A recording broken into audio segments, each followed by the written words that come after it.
What if everything you thought you knew about the war in Ukraine is about to be upended? In recent weeks, the Russian offensive in Donbas has surged to levels unseen since early this year.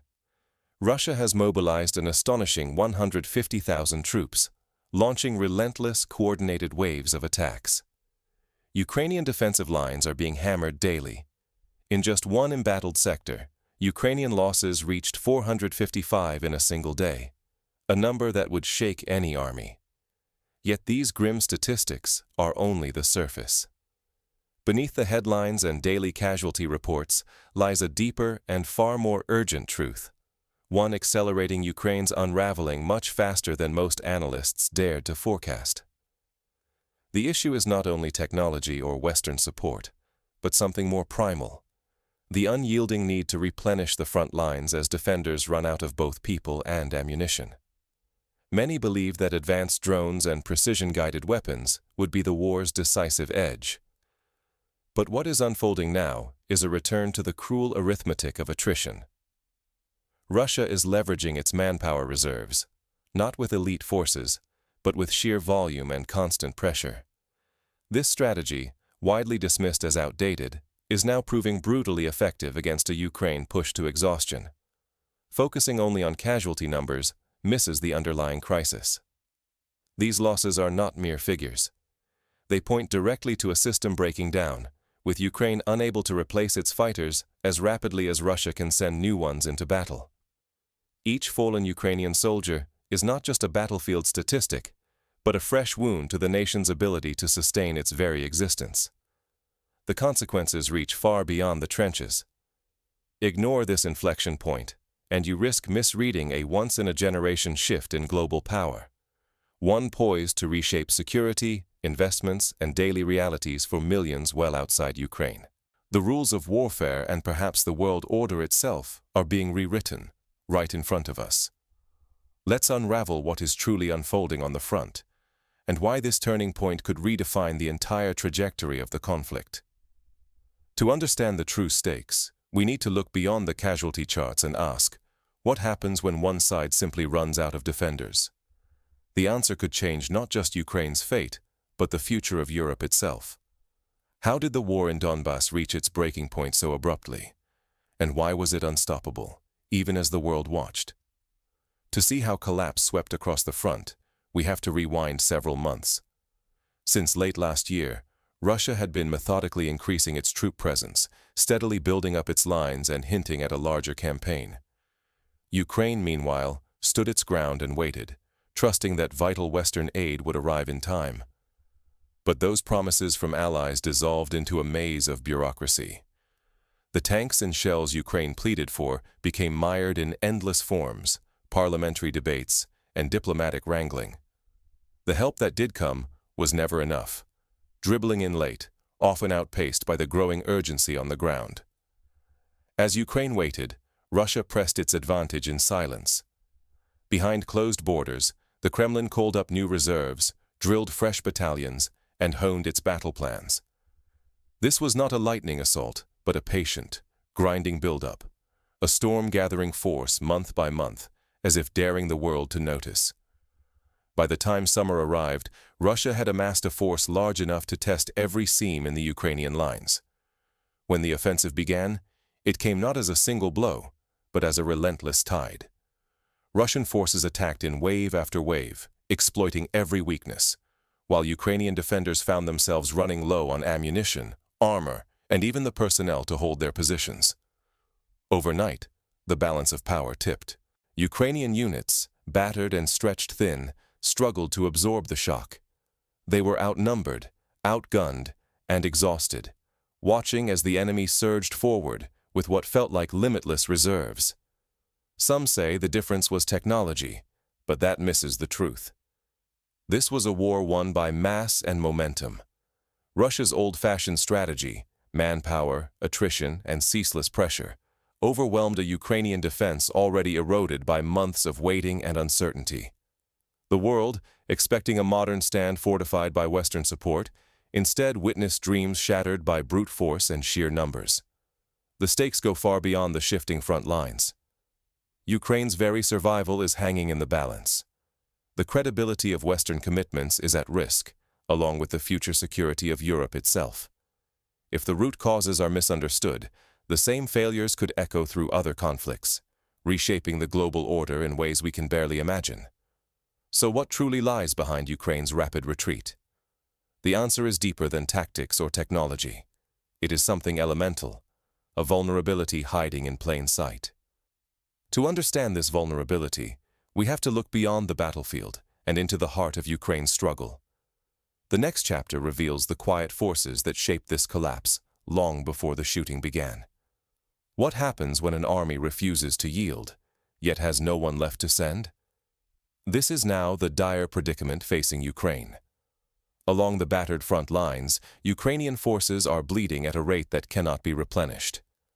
The nation's severe demographic decline means that, even as the need grows desperate, there are simply not enough able-bodied citizens left to fill the ranks. Across the trenches, Russia's advance is powered not by elite formations, but by unending waves of mobilized and contract troops.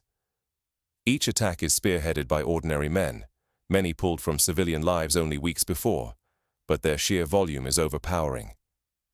Russian commanders are resurrecting a ruthless, time-worn calculus, victory through brute attrition, not superior technology or tactics. For Ukraine, every fallen defender is a loss that cannot be recovered. Mobilization campaigns are faltering. Exhaustion is not only physical, but deeply emotional. Motivation is slipping away. Desertions are on the rise, as soldiers question whether the cost is worth it, or if their sacrifice will make any real difference. Some quietly vanish, convinced that the only thing left to save is themselves. Meanwhile, Russia absorbs devastating casualties as the cost of progress, secure in the knowledge that it can summon new reserves again and again. This imbalance generates a suffocating inevitability. Ukrainian defenders endure not only artillery and drones, but the crushing psychological burden of knowing the next Russian assault is always imminent, and that soon there may be no one left to stop it. Each day, cities that once felt distant from the war edge closer to the fighting. The defensive network is not merely strained, it is fraying, one irreplaceable life at a time. The math is as merciless as any weapon, because in this conflict, numbers themselves have become the weapon. Failing to confront the manpower crisis could doom not just Ukraine's military strategy, but the nation's future. The risk is existential.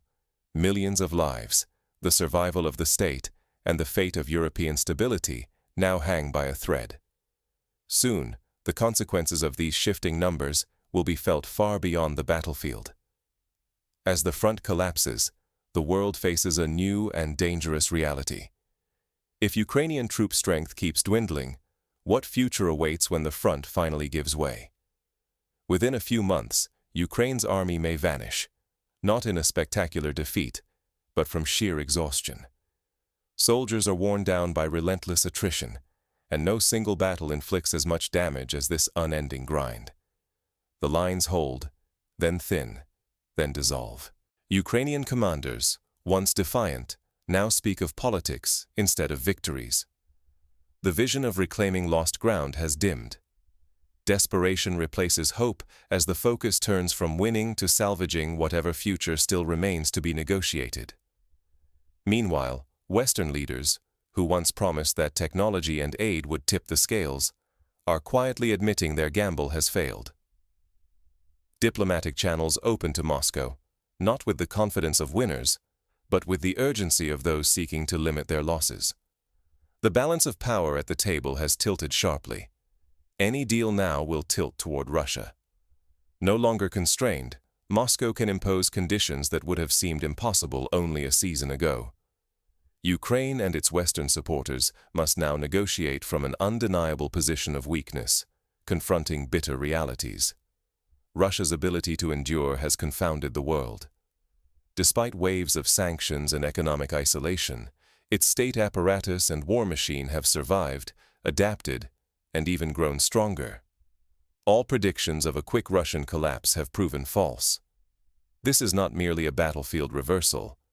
The collapse of Ukraine's lines is unraveling the credibility of the West, upending European security, and perhaps marking the end of Western dominance in global affairs. As new alliances form and alternative economic ties strengthen, Russia has moved from regional aggressor to a central pillar in an emerging multipolar order. For millions, this crisis is far bigger than shifting borders. It is about the future, about who will dictate the rules, who will be able to feel safe, and whose voices will count. The stakes reach beyond Ukraine, touching every nation and person who trusted that the post-war European order was set in stone. So what does this new reality mean for those still caught in the conflict? And what lessons should the rest of us take from this seismic change? Let us examine the human cost behind the collapse and the choices facing those left in the ruins. The next chapter is about survival, adaptation, and the hard truths that follow defeat. What can you take away from a war now being decided not by clever weapons, but by the raw weight of numbers? The Donbas front is not just a battlefield. It's a stark school in the realities that shape world history. First, numbers and resources count for more than most want to believe. In war and in politics, having enough people, enough supplies, and enough time can outweigh the latest gadget or secret weapon. Russia's slow, grinding push is not powered by miracles, but by the fact that they can send wave after wave of soldiers, draining Ukrainian defenders who have no one left to replace their losses. This reveals a painful truth. Morale and the psychological climate can tip the scales as much as tanks or drones. Months of grinding losses, thinning ranks, and broken promises have left many Ukrainian units drained and doubtful. When morale finally cracks, even the best-trained force can falter. Fear, hope, and willpower become as decisive as any weapon. Above all, ignoring the hard limits of people and supplies leads only to disaster. Ukraine's shortages are not just misfortune, they are the result of mathematical realities. A nation can only replace so many fallen soldiers, only deliver so much ammunition. Once those thresholds are crossed, no amount of courage or foreign aid can fill the gap. For months, leaders in Kiev and in Western capitals clung to the hope of a technological miracle, some game-changing weapon, some new drone, some last-minute delivery. But miracles rarely arrive on time. Bureaucracy, political friction, and logistical snarls mean aid comes late, or not at all. The hope that technology alone would reverse the tide was always a gamble. In the end, wars are contests of endurance and stockpiles. For those who hold power, there is a bitter lesson. Prepare for negotiation and adaptation, not just escalation. Waiting for total victory or betting on a miracle only risks a bigger collapse. The wisest leaders know when to push, when to talk, and when to adjust their goals as the facts close in. For ordinary people, these shifts may seem abstract, but the fallout is real. As alliances strain and the world order trembles, your own security, economic stability, and freedoms are at stake. Maybe not today, but soon. Grasping these lessons is the first step to defending what matters to you. Ignore the hard truths of Donbas, the power of numbers and morale, the limits of technology, the brute force of logistics, and risk repeating the same mistakes, at even greater cost in lives, freedoms, and futures. Now that the fog has cleared and the headlines make sense, the real question remains. What will you do with this knowledge? The war's outcome is no longer just a distant headline. It is a signal of how the ground beneath us all may be shifting. The consequences are coming, whether we are ready or not. Now you face the pivot point. Will you accept what is coming, or cling to comforting illusions? This is no longer a distant struggle. The battle for Donbas is not just another territorial flashpoint. It is a rupture, sending shockwaves through Europe and beyond. The Russian offensive, fueled by sheer weight of numbers and relentless resolve, is breaking through fortifications once thought unbreakable. Ukrainian forces are stretched thin, their resources spent, as Western resolve wavers. We stand together at the edge of a new era, and the old certainties are slipping away. The lesson is harsh, but unmistakable.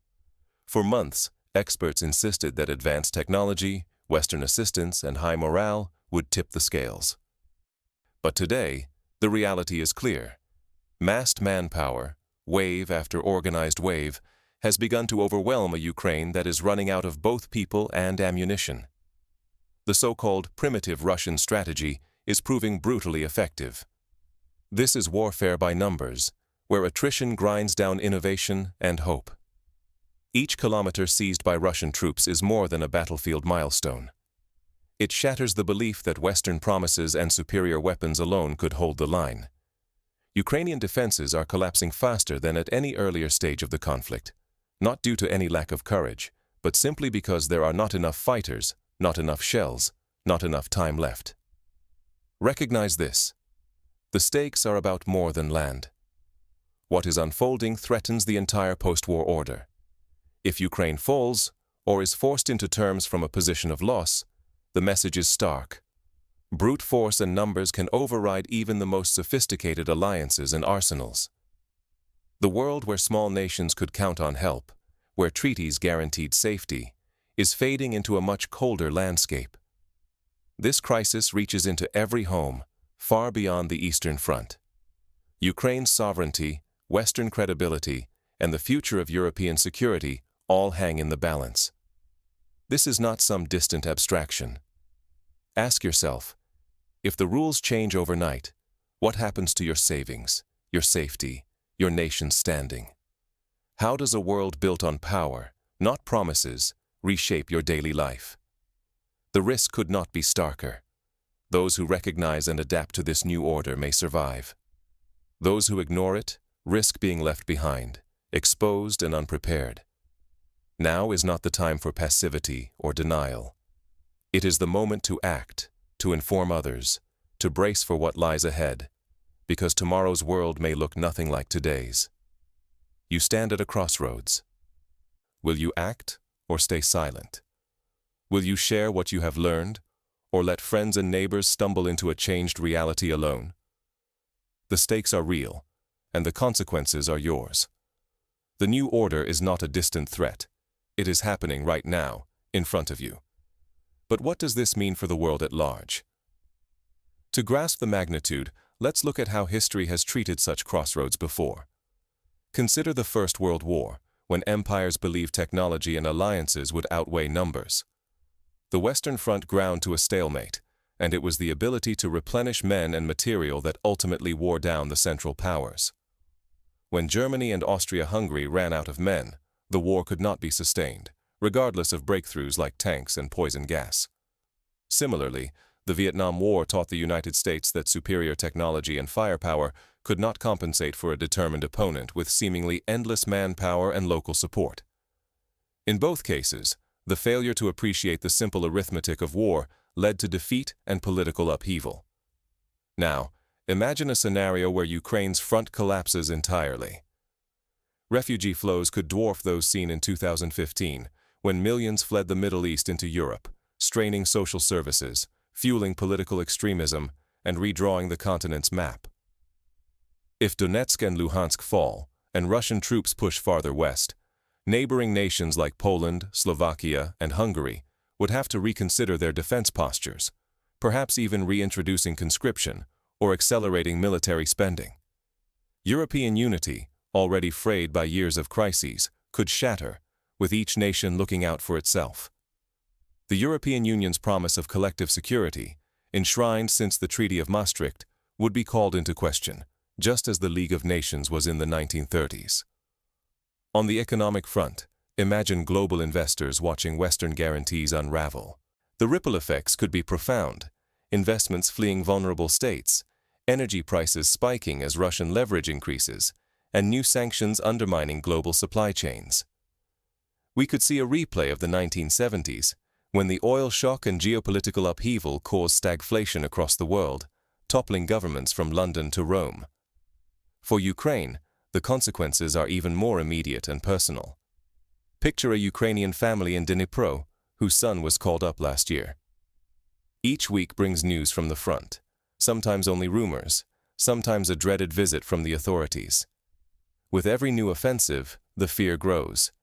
Will there be anyone left to defend their home, or will they too be forced to flee westward, leaving behind everything they built? Meanwhile, Russia's strategy echoes that of the Soviet Union in the Second World War. Absorb losses, grind down the enemy, and rely on the vastness of territory and depth of reserves. The Battle of Stalingrad was not won with innovation alone, but with an iron will to keep sending waves of soldiers and supplies, whatever the cost. Today, Russian society is being mobilized in subtle and overt ways. Media campaigns glorifying sacrifice, economic incentives for contract soldiers, and crackdowns on dissent that would sap morale. Ukraine's leaders face excruciating choices. Should they press on and risk annihilation, or seek a settlement that will be unpopular at home and seen as a betrayal by some allies? The Finnish Winter War of 1939 offers a parallel. Outmatched by the Soviet Union, Finland fought valiantly, but was forced to cede territory in exchange for survival. That bitter compromise secured national sovereignty, but left scars that lasted decades. What can ordinary people do faced with such uncertainty? First, stay informed, not just from headlines, but from multiple sources, including those closest to the conflict. Support organizations providing aid to refugees and civilians caught in the crossfire. Advocate for responsible policies in your own country, urging leaders to prepare for instability, invest in resilience, and avoid dangerous illusions about quick fixes. For communities, strengthen local networks. In times of upheaval, neighbors become lifelines. Organize community meetings, share information about emergency preparedness, and foster a spirit of solidarity. History has shown, from the London Blitz to the Balkan Wars, that societies with strong local ties withstand shocks better than those fragmented by fear and mistrust. For policymakers, the lesson is to anticipate, not react. Build up reserves of essential goods, diversify supply chains, and invest in robust institutions that can weather sudden shifts.